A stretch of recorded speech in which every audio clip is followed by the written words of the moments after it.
when English is your third language, one of the ways to grow in your career is to be kind of assertive, right? To speak up in meetings, to speak up for what you want. But because it was my third language, I didn't always feel comfortable doing that. And that really impacted my ability to stand out. But you know what, at the end of the day, a year into it, I realized that if I don't speak up for what I need, then nobody will. And then I started talking to different mentors, and one of my mentors gave me an advice that helped me throughout my career. And that advice was always ask for more, ask for the promotion, ask for the extra responsibility. Because what is the worst case that could happen? The worst case is they say no to you.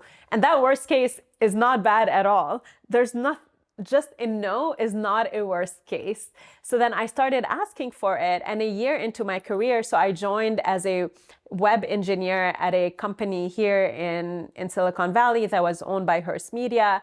A year into it, I went to my manager and I worked so hard that year, and I quickly became like the team lead for that project.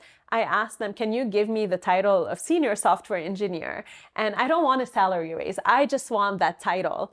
And she's like, okay, I'm going to think about it. And then she said yes to it because I was already the team lead. And I think a year into it, as soon as I got promoted to senior engineer and I got that title, my career just skyrocketed. So I think my advice for all the women out there is, whether English is your third language, whether you're an immigrant, whether you don't look like anybody else in the room, it doesn't matter. Just ask for what you deserve. The worst case is a no, but the best case is something that will change the rest of your life.